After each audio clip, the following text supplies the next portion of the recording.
ആളുകളെ കശാപ്പ് ചെയ്ത് ശീലമുള്ള കൊട്ടേഷൻ സംഘാംഗങ്ങൾ പറയുന്നത് ശരിയുമാകുന്നത് ഏത് മാനദണ്ഡത്തിന്റെ അടിസ്ഥാനത്തിലാണ് പോലീസ് നിശ്ചയിക്കുന്നത്? കേരളത്തിൽ ഒരു MLA വധിക്കപ്പെട്ടിട്ടുണ്ട്. കോൺഗ്രസിന്റെ MLA അല്ല, മുസ്ലിം ലീഗിന്റെ MLA അല്ല, CPIM-ന്റെ MLA കേരളത്തിൽ വധിക്കപ്പെട്ടിട്ടുണ്ട്. ഒരു MLA വധിക്കപ്പെടുന്നത് സങ്കല്പിക്കാൻ, ചിന്തിക്കാൻ കഴിയുമോ നമുക്കിന്ന്? കേരള നിയമസഭയിലേക്ക് തെരഞ്ഞെടുക്കപ്പെട്ട ഒരംഗം കൊല ചെയ്യപ്പെടുന്നു. 2 തവണ മലപ്പുറം ജില്ലയിലെ നിലമ്പൂരിൽ നിന്ന് അസംബ്ലിയിലേക്ക് തെരഞ്ഞെടുക്കപ്പെട്ട് അസംബ്ലിയിൽ അംഗമായിരിക്കെയാണ് സഖാവ് കുഞ്ഞാലിയെ പട്ടാപ്പകൽ വെടിവെച്ച് കൊലപ്പെടുത്തിയത്. ആ വെടിവെച്ച് കൊലപ്പെടുത്തിയ കേസിൽ ഒരാൾ പോലും ശിക്ഷിക്കപ്പെട്ടില്ല. കേരളത്തിന്റെ ജുഡീഷ്യറിയും കേരളത്തിന്റെ ഭരണകൂടവും ഒത്ത് കളിച്ചതിന്റെ തിക്താനുഭവമായിരുന്നു അത്. ഒരു MLA വെടിയേറ്റ് മരിച്ചിട്ട് ഒരു പ്രതി ശിക്ഷിക്കപ്പെടാതെ പോയി. ആകാശത്ത് നിന്ന് ആരെങ്കിലും ഇറങ്ങി വന്ന് വെടിവെച്ചതായിരുന്നോ സഖാവ് കുഞ്ഞാലിയെ? CPIM-ന്റെ MLA-യെ ഭൂമിയിൽ നിന്ന് ഏതെങ്കിലും ദുശക്തികൾ മുളച്ച് പൊന്തി കൊല ചെയ്തതായിരുന്നോ സഖാവ് കുഞ്ഞാലിയെ? CPIM-ന്റെ MLA-യെ UDF-ന്റെ കൺവീനർ വധിക്കപ്പെടുന്നത് ഇന്ന് നമുക്ക് ആലോചിക്കാൻ കഴിയുമോ? ഇടതുപക്ഷ മുന്നണിയുടെ കൺവീനർ കൊല ചെയ്യപ്പെടുന്നത് സങ്കല്പിക്കാൻ സാധിക്കുമോ നമുക്ക്? കേരളത്തിൽ ഇടതുപക്ഷ ജനാധിപത്യ മുന്നണിയുടെ കൺവീനറായിരുന്ന CPIM-ന്റെ സംസ്ഥാന സെക്രട്ടേറിയറ്റ് മെമ്പർ സഖാവ് അഴീക്കോടൻ രാഘവനെ ഇരുട്ടിന്റെ മറവിൽ പതിയിരുന്ന് കുത്തിക്കൊലപ്പെടുത്തിയിട്ടില്ലേ? എവിടെയായിരുന്നു മാധ്യമധർമ്മക്കാരുടെ ഈ രോഷം? KPCC-യുടെ ഭാരവാഹികളിൽ ആരെങ്കിലും ഒരാൾ കേരളത്തിൽ വധിക്കപ്പെട്ടിട്ടുണ്ടോ? മുസ്ലിം ലീഗിന്റെ സമുന്നതരായ നേതാക്കളിൽ ഏതെങ്കിലും ഒരാൾ, സെക്രട്ടേറിയറ്റ് മെമ്പർമാർ വധിക്കപ്പെട്ടിട്ടുണ്ടോ കേരളത്തിൽ? CPIM-ന്റെ സംസ്ഥാന സെക്രട്ടേറിയറ്റ് അംഗം ഇടതുപക്ഷ ജനാധിപത്യ മുന്നണിയുടെ സംസ്ഥാന കൺവീനറായിരുന്ന സഖാവ് അഴീക്കോടൻ രാഘവനെ അതിക്രൂരമായി കുത്തിക്കൊലപ്പെടുത്തി. എത്രയെത്ര കൊലപാതകങ്ങൾ! ഒരു മുൻ MLA കോൺഗ്രസിന്റെ MLA ആയി പിന്നീട് CPIM-ന്റെ സഹയാത്രികനായ അബ്ദുൽ ഖാദറിനെ കൊടുങ്ങല്ലൂർ അങ്ങാടിയിലിട്ട് പച്ചക്ക് കൊലപ്പെടുത്തി. പട്ടാപ്പകൽ.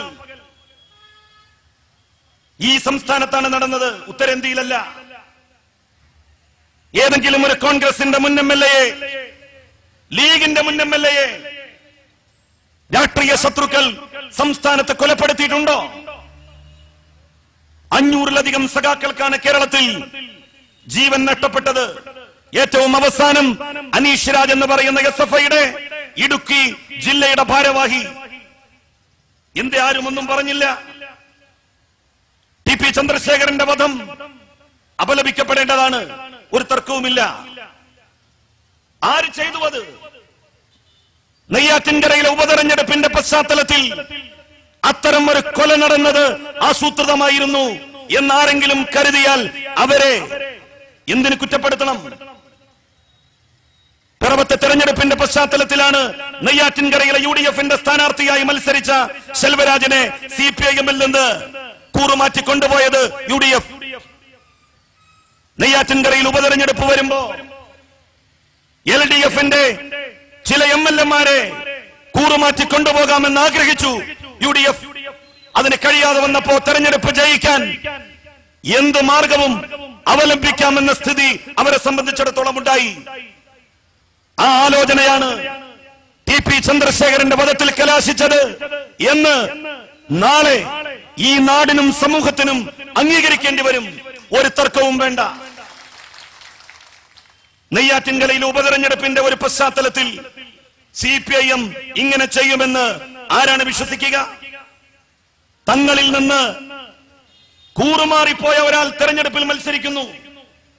ഓരോ കമ്മ്യൂണിസ്റ്റ് പാർട്ടിയുടെ പ്രവർത്തകനും കൈയും മെയ്യും മറന്ന് ആ വർഗവഞ്ചകനെ പരാജയത്തിലേക്ക് കൂപ്പകുത്തിക്കാനുള്ള നീക്കങ്ങൾ നടത്തുന്ന ഒരു സമയത്ത് ടി.പി. ചന്ദ്രശേഖരനെ വധിച്ചുകൊണ്ട് ശെൽവരാജന് കേരളത്തിന്റെ അസംബ്ലിയിലേക്ക് വീണ്ടും കടന്നു വരാൻ കമ്മ്യൂണിസ്റ്റ് പാർട്ടിയിൽ അല്പമെങ്കിലും വിശ്വാസമുള്ള ആരും മുതിരില്ല.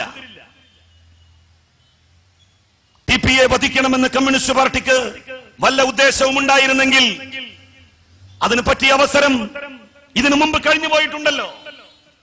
ലോക്സഭാ തെരഞ്ഞെടുപ്പിൽ വടകരയിൽ CPM പരാജയപ്പെട്ടു. അന്ന് അരിശവും പകയും തീർക്കാമായിരുന്നല്ലോ CPIM-ന്.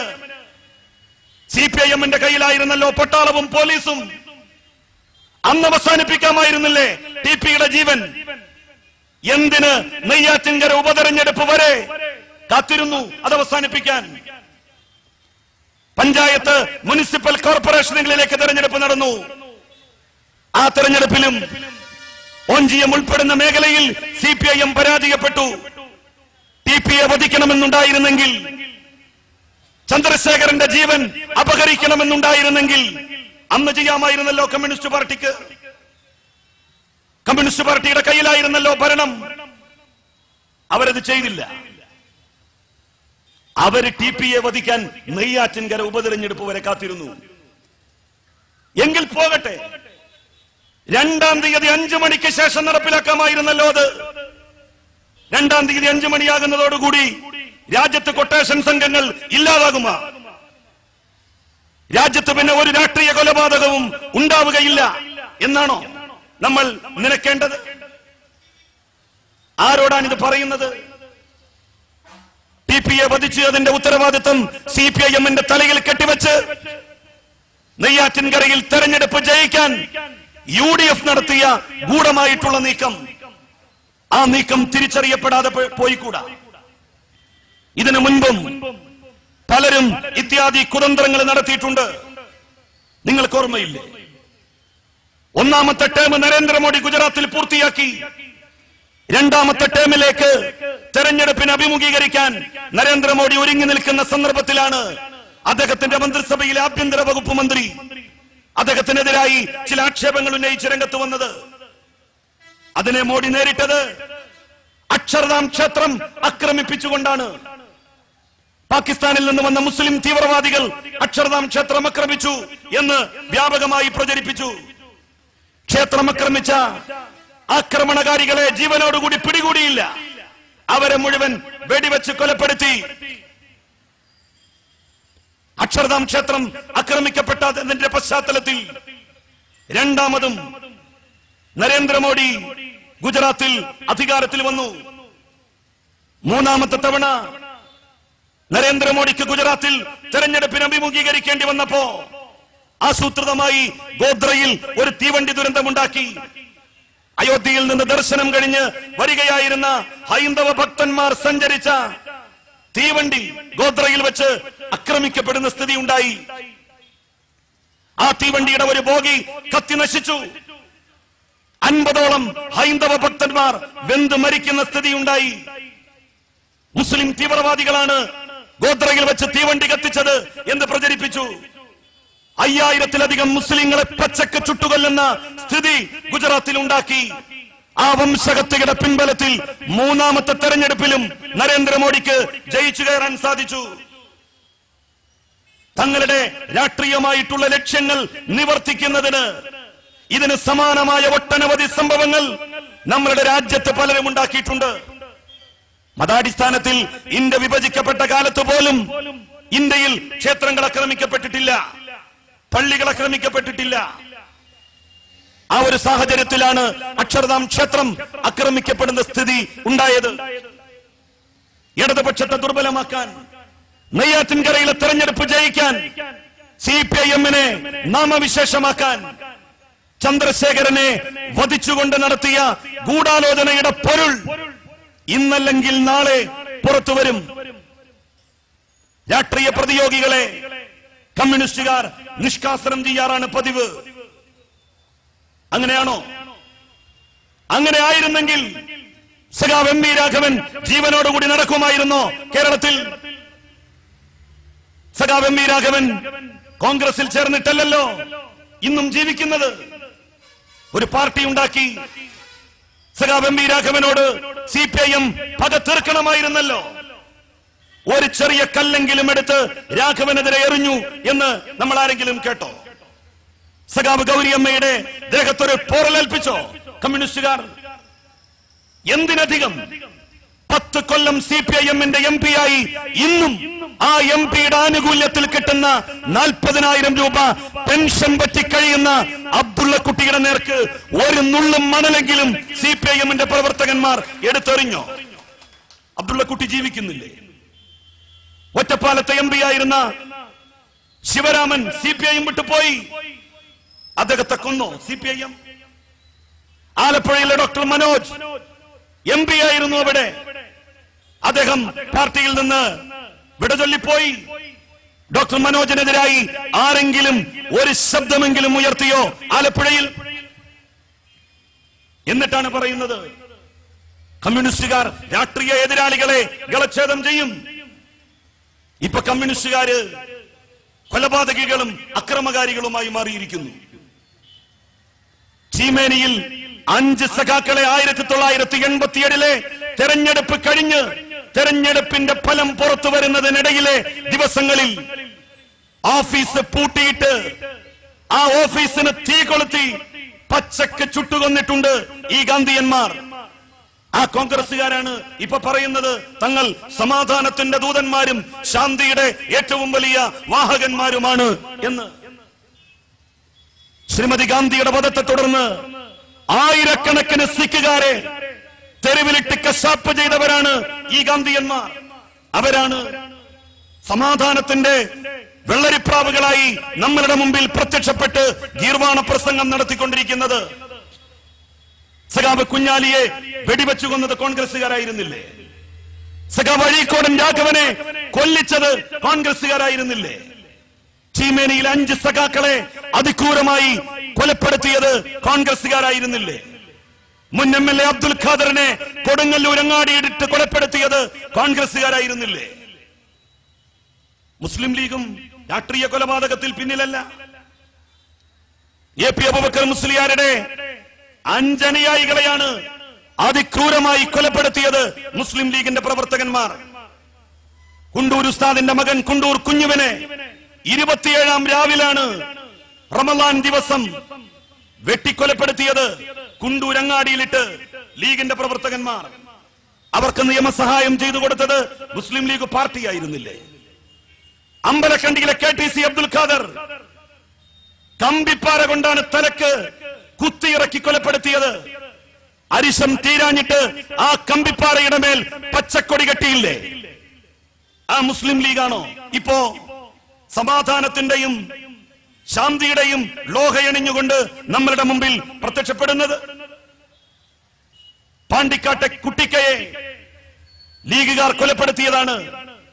AP അബൂബക്കർ മുസ്ലിയാരുടെ അനുയായിയായി പോയി എന്നതുകൊണ്ട് മാത്രം. ഗൂഡല്ലൂരിനടുത്ത മൂച്ചിക്കുണ്ടിൽ അബ്ദുവിനെ മുസ്ലിം ലീഗുകാർ നിഷ്ഠൂരമായി കൊല ചെയ്തു. എത്ര CPIM-ന്റെ സഖാക്കളെ കൊല ചെയ്തിട്ടുണ്ട് മുസ്ലിം ലീഗിന്റെ പ്രവർത്തകന്മാർ? ഇതൊന്നും ഇന്ന് ചർച്ച ചെയ്യപ്പെടുന്നില്ല. ചന്ദ്രശേഖരനെ വധിച്ചത് CPIM-ന്റെ പ്രവർത്തകന്മാരും CPIM-ന്റെ നേതാക്കന്മാരുടെ ഒത്താശയോടുകൂടിയുമാണ് എന്ന നുണക്കഥയാണ് എന്നും പ്രചരിപ്പിച്ചുകൊണ്ടിരിക്കുന്നത്. ഇത് വിശ്വസിച്ചാൽ ഈ നാട്ടിൽ ഉണ്ടാകാൻ പോകുന്നത് കമ്മ്യൂണിസ്റ്റ് പാർട്ടി അക്രമകാരികളുടെ സംഘമായി മുദ്രകുത്തപ്പെടും. അങ്ങനെ കമ്മ്യൂണിസ്റ്റ് പാർട്ടികളെ നാമവിശേഷമാക്കാം, ഇല്ലാതാക്കാം. അതിനുള്ള ഗൂഢമായിട്ടുള്ള നീക്കങ്ങളാണ് നമ്മളുടെ സംസ്ഥാനത്ത് നടന്നുകൊണ്ടിരിക്കുന്നത്. ഇത് മനസ്സിലാക്കാൻ ആരെക്കാളും അധികം ഈ നാടിന്റെ അഭിവൃദ്ധിയും പുരോഗതിയും ആഗ്രഹിക്കുന്നവർക്ക് കഴിയണം, സാധിക്കണം. ഈ മാധ്യമ വേട്ടയിൽ ആരുടെ പക്ഷത്താണ് നമ്മൾ നിൽക്കേണ്ടത്? ഇവരിതിനു മുൻപും വേട്ടകൾ നടത്തിയിട്ടുണ്ട്. എന്നിട്ട് അക്കാര്യങ്ങളൊക്കെ എവിടെ എത്തിയെന്ന് നമുക്കെല്ലാവർക്കും അറിയാം. ഐസ്ക്രീം പാർലർ കേസുമായി ബന്ധപ്പെട്ട് എന്തൊക്കെയായിരുന്നു ഇവിടെ പ്രചരിപ്പിച്ചിരുന്നത്? എന്നിട്ട് കുഞ്ഞാലിക്കുട്ടി വല്ല കേസിലും പ്രതിയായോ? മാധ്യമങ്ങൾക്ക് ഇപ്പോ ഒന്നും പറയാനില്ലേ അതേക്കുറിച്ച്? നിങ്ങൾ ഈ നാട്ടിൽ കള്ളക്കഥകൾ പ്രചരിപ്പിക്കുക, എന്നിട്ട് പാർട്ടികളെ ഇല്ലാതാക്കുവാൻ വേണ്ടി ശ്രമിക്കുക, സംഘടനകളെ തകർക്കുവാൻ വേണ്ടി ശ്രമിക്കുക. ഈ നയം അവസാനിപ്പിക്കുന്നില്ല എങ്കിൽ ഈ നാട്ടിൽ എന്ത് സംഭവിക്കും എന്ന് കണ്ടിരുന്ന് കാണാം. ആളുകളെ സംശയത്തിന്റെ പേരിൽ അറസ്റ്റ് ചെയ്യുക, വീടുകൾ റെയ്ഡ് ചെയ്യുക. അങ്ങനെയൊക്കെ ആയിരുന്നെങ്കിൽ എത്ര നേതാക്കന്മാരെ അറസ്റ്റ് ചെയ്ത് കൽത്തുറുങ്കിലടക്കമായിരുന്നു ഇടതുപക്ഷ മുന്നണി ഭരിക്കുന്ന സമയത്ത്. രാഷ്ട്രീയമായിട്ടുള്ള വിരോധം ഭരണം ഉപയോഗിച്ചുകൊണ്ട് നടത്താൻ CPIM മുതിർന്നിരുന്നു എങ്കിൽ മുസ്ലിം ലീഗ് എന്ന പാർട്ടി പോലും ഇന്നുണ്ടാകുമായിരുന്നു. ലീഗിന്റെ സംസ്ഥാന കമ്മിറ്റി കണ്ണൂർ സെൻട്രൽ ജയിലിൽ കൂടേണ്ട സ്ഥിതി ഉണ്ടാകുമായിരുന്നില്ലേ? ഇതൊക്കെ ആര് മറന്നാലും ലീഗ് മറക്കരുത് എന്ന് എനിക്ക് പറയുവാനുള്ളൂ. കോൺഗ്രസുകാര് അധികാരത്തിന്റെ ഹുങ്കിലും അധികാരത്തിന്റെ മുഷ്കിലും ഒരുപക്ഷെ ഇതൊക്കെ ചെയ്യാം. പക്ഷേ CPIM-ന്റെ നേതാക്കളെയും CPIM-ന്റെ പ്രവർത്തകരെയും പോലീസിനെ ഉപയോഗിച്ചുകൊണ്ട് കള്ളക്കേസിൽ കൊടുക്കുന്നു. പ്രസംഗിക്കാൻ പാടില്ല, പോലീസുകാരെ വിമർശിക്കാൻ പാടില്ല. ഇതെന്താ വെള്ളരിക്കാപ്പട്ടണം? പോലീസുകാർക്ക് കേസെടുക്കാൻ പൂതിയുണ്ടെങ്കിൽ കേരളത്തിലെ എല്ലാ പോലീസ് സ്റ്റേഷനുകളിലേക്കും CPIM-ന് മാർച്ച് നടത്തി അവിടങ്ങളിലൊക്കെ പോലീസിനെതിരായി പ്രസംഗിക്കാൻ കഴിയും. നൂറുകണക്കിന് കേസുകൾ ഓരോ പോലീസ് സ്റ്റേഷനിലും CPIM-നെതിരായി CPIM-ന്റെ പ്രവർത്തകന്മാർക്കും നേതാക്കന്മാർക്കും എതിരായി എടുക്കേണ്ടി വരും. ഞാൻ കമ്മ്യൂണിസ്റ്റ് പാർട്ടിയിൽ അംഗമൊന്നുമല്ല, കമ്മ്യൂണിസ്റ്റുകാരനുമല്ല. പക്ഷേ കമ്മ്യൂണിസ്റ്റ് പാർട്ടി മാധ്യമങ്ങളാൽ ഇങ്ങനെ വേട്ടയാടപ്പെടുമ്പോ എന്റെ മനസ്സ് പോലും പറയുന്നു, എന്ത് കെട്ടനഷ്ടങ്ങൾ ഉണ്ടായാലും ഈ ഒരു ഘട്ടത്തിൽ കമ്മ്യൂണിസ്റ്റ് പാർട്ടിയുടെ കൂടെയാണ് നിൽക്കേണ്ടത് എന്ന്. ചുവപ്പും ഇടതുപക്ഷ ബോധവും മനസ്സിലുള്ള എല്ലാ മനുഷ്യരും അത്തരമൊരു തീരുമാനത്തിലും സമീപനത്തിലുമായിരിക്കും എത്തുക എന്ന് എനിക്ക് ഉറച്ച വിശ്വാസമുണ്ട്. പാർട്ടി ഭരിക്കുമ്പോഴല്ല പാർട്ടിയുടെ കൂടെ ആളുണ്ടാകേണ്ടത്. പാർട്ടിയുടെ സൗകര്യങ്ങൾ പറ്റാൻ സാധിക്കുന്ന സന്ദർഭത്തിലല്ല പാർട്ടിയുടെ കൂടെ ആളുകൾ ചുറ്റും കൂടേണ്ടത്.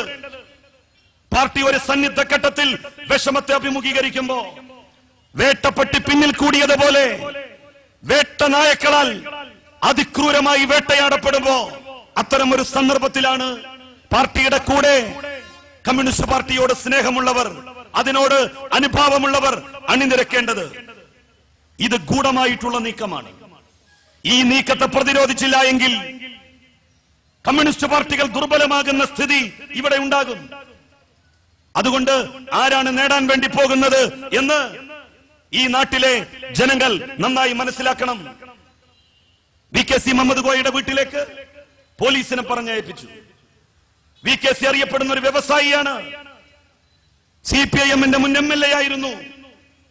അതിന്റെ പേരിലാണോ മാന്യനായ ഒരു വ്യക്തിയുടെ വീട് റെയ്ഡ് ചെയ്യാൻ വേണ്ടി പോലീസിനെ അയച്ചത്? ഇടതുപക്ഷ മുന്നണിയുടെ ഭരണകാലത്ത് ഇങ്ങനെ പോലീസിനെ കയറൂരി വിട്ടിരുന്നെങ്കിൽ ഈ പ്രദേശത്തെ മുസ്ലിം ലീഗിന്റെ സംസ്ഥാന നേതാവ് ഇന്നുണ്ടാകുമായിരുന്നില്ല എന്ന് ഓർക്കണം. CPIM അത് ചെയ്തോ? രാഷ്ട്രീയ വിരോധം തീർക്കാൻ ഭരണ സംവിധാനത്തെയും പോലീസിനെയും ഉപയോഗിക്കുന്ന രീതി കമ്മ്യൂണിസ്റ്റ് പാർട്ടികൾ അവലംബിച്ചോ? കൂലങ്കഷമായി നമ്മൾ ആലോചിക്കേണ്ടതാണിത്. കമ്മ്യൂണിസ്റ്റ് പാർട്ടികൾ തളർന്നു പോയാൽ, അവർക്ക് ക്ഷീണം സംഭവിച്ചാൽ, ചെങ്കൊടി താഴ്ന്നു പറക്കാൻ വേണ്ടി തുടങ്ങിയാൽ ഭൂപ്രഭുത്വത്തിന്റെ പുതിയ അവതാരങ്ങൾ പുനർജനിക്കും. ജന്മിത്വം ഈ നാട്ടിൽ പുതിയ രൂപത്തിലും ഭാവത്തിലും പ്രത്യക്ഷപ്പെടും. ധനാഢ്യന്മാരും പുതിയ സമ്പന്നവർഗവും ഈ നാട്ടിലെ പാവപ്പെട്ടവനെയും സാധാരണക്കാരനെയും പഞ്ചപുച്ഛമടക്കിച്ചു നിർത്തും തങ്ങളുടെ മുന്നിൽ. ഇവിടത്തെ അധസ്ഥിതരും പിന്നോക്ക ന്യൂനപക്ഷ വിഭാഗങ്ങളും വർഗീയ കോമരങ്ങളുടെ അതിക്രൂരമായ അതിക്രമങ്ങൾക്ക് വിധേയമാക്കപ്പെടും. അത്തരമൊരു സ്ഥിതി കേരളത്തിൽ ഉണ്ടാകണം എന്നാഗ്രഹിക്കുന്നവർക്ക് ഈ കമ്മ്യൂണിസ്റ്റ് വേട്ടയെ